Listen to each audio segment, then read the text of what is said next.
Career Works, and they had two programs that caught our attention. One is their weatherization energy efficiency program, you know, designed to train ex-convicts, you know, people that don't have jobs, period, you know. Yeah. Yeah, to, you know, give them the opportunity to be self-sustaining, you know. I'm again Ray Rhodes, Director of Rehab, Real Estate and Housing, and we, as one of our first prototype projects, we went out and visited an area up in Pennsylvania, Kensington area, and they had some high-profile lead design homes from some areas that they had tore down some housing. We designed these other ones, and the guy was just talking about it. One of the design facets was they had rain water conductors built into the house, which basically would capture gray water. They would reuse that water for toilet, you know, when they flush toilets, things of that nature, and sewage. And we basically hired an architect and a design team to take a prototype here up on Howard Street.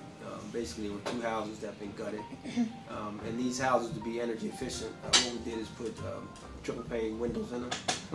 We put a higher grade of insulation on the walls. We coated the foundations to help with heat loss. And also we're exploring, which we did not do in this particular model, we're exploring using solar panels in future homes. So those are just one of the things. The project's progressing pretty good. It'll probably be done maybe mid-September. September, and basically we want to be able to sell these houses. Where the properties located? Howard Street, 16, on the paper, 1618. Oh, okay, okay. 1606 to 1608. 1606 and 1608 Howard Street. We basically either acquired them at sheriff's sale, have them in our inventory, have not been able to dispose of them through our disposition program, and we felt that these were two models that were in a pretty decent area that could get us 120% of the value that we purchased it for. So we're trying to line up buyers now through first-time home buyer programs, the WCCFC and other programs that have potential buyers that go and look at the facets of these homes and how they can help save them energy costs. So that's pretty good offer, right? Yeah. The models that we looked at in Philadelphia, they were what was called net zero homes. When we went and saw them, they had been on up and running for about 2 years, and in that 2-year period, the average cost of utilities, gas, electric, and water, not counting telephone, cable, and all those, the average cost on an annual basis was less than $1,000. Really? Yeah. So zero. Yeah, zero. So there are some homes, some models that they looked at before they became LEED certified. Some models they looked at were absolute zero cost from an electricity standpoint, because they had very integrated solar panels. They had the high insulation, very little electricity costs, and low to no water costs. Wow. Say again? Roof painting, you know, like depending on what area. Depends on what area. They had green roofs also, which again helped with capturing, you know, cutting down on the cost, you know, because of course when you have to repair your roofs and all the energy that you lose from those elements, they were pretty productive too. So. But we have not found an area yet where we can use these panels, because the initial cost is so high.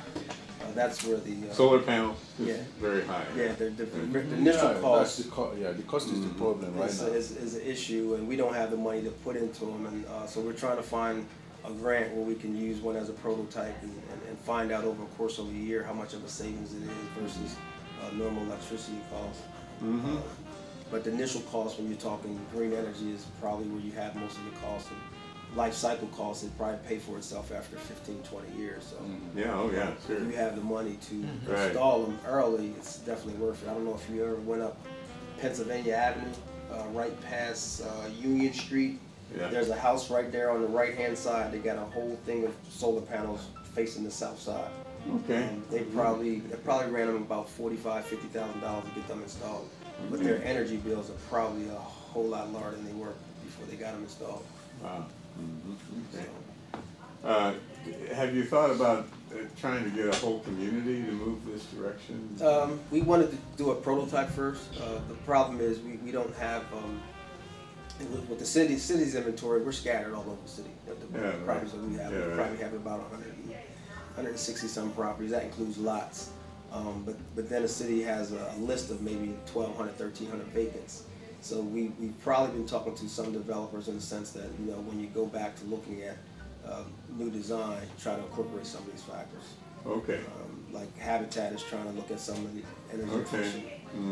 I don't know if you know that the Woodlawn trustees, they've initiated a project where they're going to be totally demolishing all their properties up on Union Street and rebuilding 240 some new homes. They're looking to get some of those to become LEED certified. They're basically reusing materials, recycling materials, getting materials from local areas within 15, 20 miles of where they're building. So it multiplies the economic value that way, right? Yeah. Okay, that's cool. And we don't have a LEED certified, we have a couple LEED certified homes over off of Hillmont that the housing partnership, but we don't have a LEED certified community in Wilmington. Right. And we're trying to go in that direction. Okay. Well, we hope to be in that ballgame. That's where we're at. Right, John? Exactly. That's where we sat, right? He one of the examples where he went the direction, the form. Yeah. And some of the things that we kind of mentioned here, I think connecting and engaging with the neighborhood, with the homeowners, especially to get it started. And like anything else, once you get started, it's a lot easier, but it's information, education, benefit down the road, kind of like leading folks where we want to go.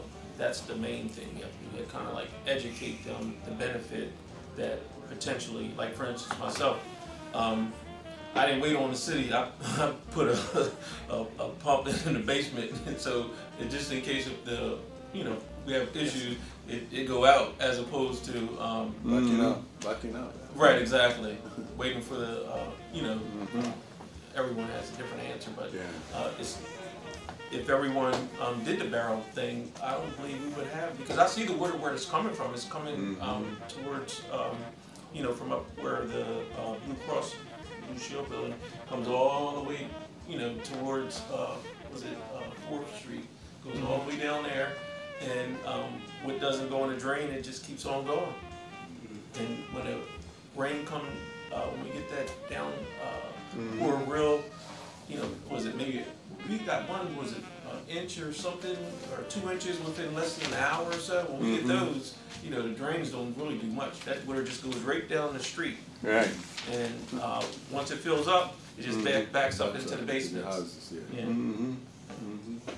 What just one big question that is in my mind has to do, if we were going to really do something comprehensive in West City, right, to deal with water as well as to deal with the weatherization of homes and that sort of thing, and also to do that in a way that employs people, because we're trying to get an economic value working in this process simultaneously. So there'd be training associated with the work, and so if we had contractors, we would hope that they would employ people, right? And we're working with a challenge program as part of our thinking, right? But if we started something like that, what would real estate and housing be able to do? Would they be able to give a profile of vacant houses, and would they be able to look at the current state of those homes? We've got an extensive inventory, and again, we don't really deal too much with the privately owned properties, but those that have been recently developed by developers who work with us, we have an inventory list of all of those. In addition to, L&I has a vacant property list, and we have those tagged and mapped based on zip code. So we can give you a list of our vacant properties, a list of all the vacant properties owned in the city, in addition to a list of properties that's recently been developed. and to what level they use this energy efficiency. And what condition those properties are in, you have a sense of that? Well, we don't. Sometimes when we have them on our inventory, we can go and tell you whether, and we just use a 3-gauge system, whether they're good, fair, or poor. I got you. So you can classify them right. that way. Right. We don't have one in our inventory that's excellent. So they're usually good, fair, or poor. And the ones again privately owned, we don't have any idea of knowing because we don't get to the inside of those. So. Okay. All right. But you have that kind of picture. Oh yeah. But I can assure you that a large majority, maybe upper in the 70–80%, are in poor condition. So we're dealing with that kind of dynamic, right? 70–80% in poor condition. Yeah, that's probably good. That's a fair, accurate. That's okay. Now, what about access to absentee landlords? And we have the list of all the vacant properties that we have. That's public information. You can get that off Newcastle County Parcel. And we have a list that has phone numbers, actually addresses and names of the actual property owners. How would we work with them if we wanted to do something of this nature? Negotiate with them directly. That's one of the reasons why we went and got that information, so that neighbors, communities can find out who they were, find out, if they were interested in selling their properties. We'd have to have meetings, talk this through, and see their benefit to them. And but the large majority of those that are vacant are owned by banks. They're houses that have been taken over by foreclosure. So if you can directly negotiate with the bank, let them know what it is you're trying to do. Certainly they're not going to give it away, but they'll short sell it and give you a discounted price. And they might be able to get benefit when you're talking to green energy and things. And if we're trying to employ people, they could see the value of really investing in it that way. Yeah, okay. Well, that's cool. Yeah. Now the list you mentioned, does it just give you a list like for a zip code 19801, or does it do it? Give you address. No, it gives you the address. Now, the reason why I was the easier way to figure out. Is the address listed like the tax? Is it like that? It's alphabetical order. Give you the tax parcel. They give you the name of the property owner or the bank, and it gives you which census tract it's in. Okay. So I can. And that list is up on the city's website under Department of License Inspection. Okay. That's a public list. That make it a lot easier once we go in there. And what they were doing, they were spending a lot of money, and they stopped doing it. They were actually posting on vacant properties, and sometimes they might still do it on high-profile properties. They were actually posting that this property is vacant. L&I has found out who the owners were, and they would post the owner's address and name. Okay. But people started ripping them down, and it was wasting a lot of money, so they stopped doing that. So now they just publish it on their website. If we wanted to get an assessment of current housing and stuff like that, and what it would cost to bring them to a higher plane, like white roofs, and to put weatherization processes inside the homes, and that sort of thing, would you have a capability to help?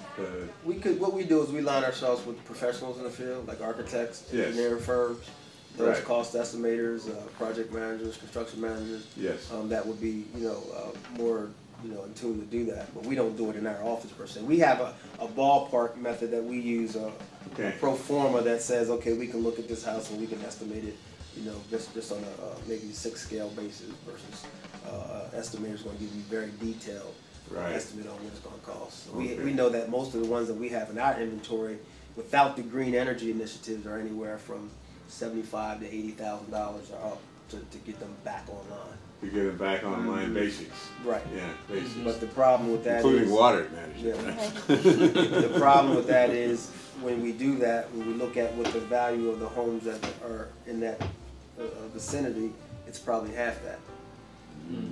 So you're dealing with a real loss situation where you start over improved homes. So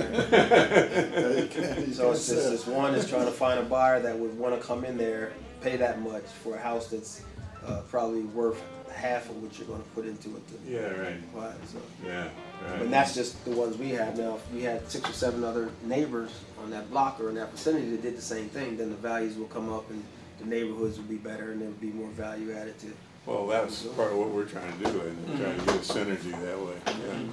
So what's the general area that defines the boundaries of West Center City? was it Martin Luther King Boulevard starting at, I believe it's Market, right? Yeah, I think it's Martin Luther King to 8th, and I want to say maybe Tatnall Orange up to Washington, maybe. I'm not certain of the exact, but we can find out for you. When we did our plan, a comprehensive plan, we had Quaker Hill as part of the Trinity vicinity, that whole area between much the like two. 95 to downtown. That's amongst, I'm assuming, the oldest both housing stock, the oldest water lines, oldest sewer lines. I think it's really. I could bring up the water sewer infrastructure. And it wouldn't surprise me if you see that many of the water lines in there probably are going to date back to 1910 and I tried to go down many streets I couldn't get down because they were stopped doing something with the water lines. Yes. So there's going to be even a challenge when you get back there to try to bring housing back online. That the infrastructure as well as the housing. Yeah.